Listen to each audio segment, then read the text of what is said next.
Okay, here's an attempt to give you a brief rundown of what's been done to this 1340 shovel. It's a bit hemmed in by Land Rovers at the moment while it's on the bench. It's just having its final prep for a few more shakedown miles. It's done a couple of miles, but I'll try and go through it. What we got? So front end, I think the bars came from Germany somewhere. Built well grips. I think they're performance machine controls. They came from AR Harley anyway, I believe. So custom yokes for the R6 Yamaha R6 forks. So they're from guy online. I think the top place online that does custom yokes. And there's a little bracket made up there, machined up for Art Deco style cast alley headlight. Nice thing. So R6 forks with caps on the top to extend them slightly and cover up the adjustability. So titanium nitrided forks. So that one's shaved, and the other one still with a lug for the brake. So it's a Harley rear wheel adapted. No apologies for the colour, it's actually brighter than that. So Girling caliper, twin pot with custom bracket in stainless, very nicely done. The holes match the holes on the disc, and so there's a radius there, and then a big tie rod there. Works well. Fat tyres,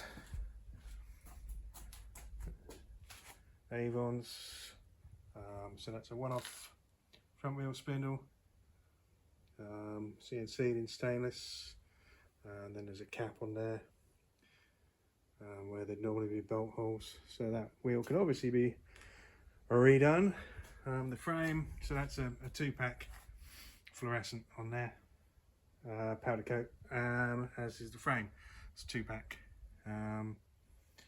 candy root beer, and that really shines and glitters in the sun, really pops, as they say.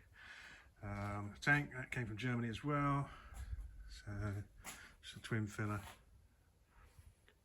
Can't remember how many gallon, not massive. Harley copy horn, and then I suppose we should start on the engine. So the bottom end was good, so I bought it as a wreck, just for the engine and gearbox. We'll get to the gearbox in a minute. So new regulator rectifier, which I just had to fit as part of the shakedown down there. There's custom oil filter, custom Torx oil filter. We'll have a look at that when we get around the other side. So the engine, the bottom end was superb. The top end needed refreshing. So the top end has had, it's been honed and had new rings, professionally honed by the same guy who did the valve guides for me. So valve guides, the valves were okay, but the heads have been completely cleaned up and new guides, seals, etc. fitted. So the heads have been completely refurbed. It's got mega compression. It starts really easy, but we'll talk about that in a second. So I'll talk about that now. Apart from that really expensive fuel tank, which is nice. So the carb, it's got Electron on it for Harleys. So it's got a choke, but with that massive bell mouth. Now the bell mouth, I've got 2 of those, 5-axis machined in alley. They locate these bars. There's some holes already in the head up there, so we utilised those to put these little steadies on for the carburettor and the bell mouth. Bell mouth has got little grub screws in it as well. So the massive bell mouth is 5-axis machine in alley. Just a bit of an affectation really, but it means you don't get enough pull for the choke. It really needs a filter on it for the choke to work properly. So as part of the testing, talking to Electron, I discovered that if you block both the breathers and blow down one, then it will prime the carb. So what I've done is rig up this so you can block both the breathers with these taps, and then you can use this vintage carb primer to, oh, there we go, to prime it. So it needs to be done on the side stand, and preferably with a rag as well. So all the fuel goes in. If it's vertical, it'll come out. If you've got it on the side stand, it'll all dribble in. So it's just like a tickler on an old Amel carb or British bike.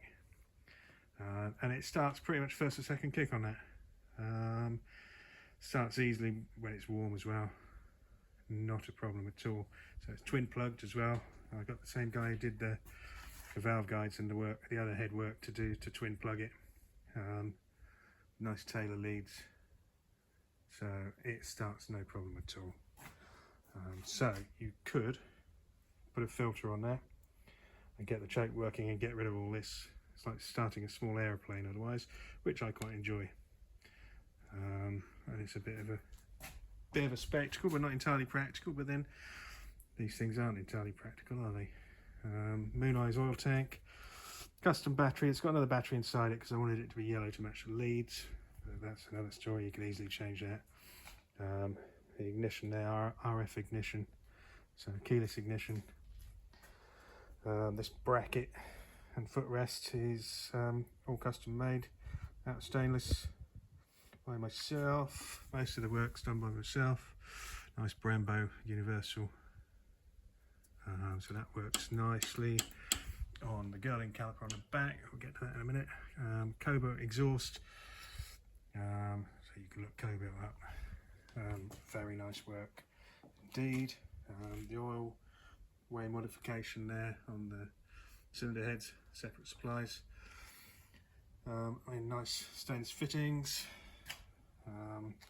So this is like a flat track style. You'll see that on the old BSAs, particularly A65 and Triumph's flat track with that set up with the exhaust. Very similar, which is what I wanted to go for. Sounds beautiful. So Moon Eyes oil tank, the Hurst shifter, that goes through to the linkage on the other side. So it's first and then back for neutral and forward for the other gears. It's remarkably comfortable and easy to use. It's almost instinctive to use, and different. You just split the throttle, take your hand off, put it through the gear. So the kicker, nice brass on there, nice brass nuts I had made up, original cover.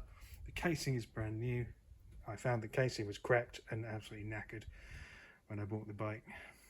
Well, I bought the frame and the engine and the gearbox together. So that's had a brand new casing from the States. So that's got a bit of life left in it yet.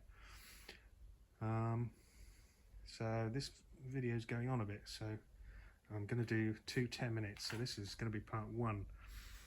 And if you get through this, we'll get to the other side. So these are nice brass indicators.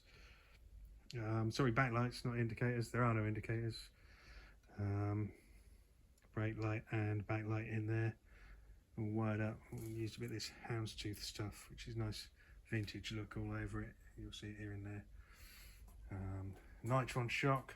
So the Nitron shocks for spec for a Shovelhead, right length. And they're really wound up because I wanted it effectively rigid and just lower the tyre pressure a bit so it's a proper boa.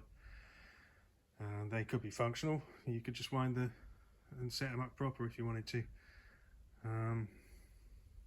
A Metmachex swing arm. If you look at the front, it's one of the last Metmachex. It's got Shovelhead machined in the front. It's one of the last real Metmachex swinging arms ever made, I think. It is beautiful. absolutely lovely. So yeah, you won't see another one of those. So again, same setup, same pattern, machined on the rear brake mount. Torque arm, very nice wasted stainless steel torque arm to the front of the swinging arm there, and again the same Harley disc with the pattern reflected in the brake, and same rear wheel, actually a rear wheel this time. And seat unit, that started off as a full-on dresser type mudguard, and I gradually chopped it back until I got where I wanted, and there's hardly any of it left. It cost a lot of money and I threw most of it away. So that's all metal seat pan, all one unit, bolts in from underneath, and the seat from in Alcantara, I think it was Holy Goat did that. Anyway, so this is the end of part one, and then I'll start the other side as part two. It's going on a bit.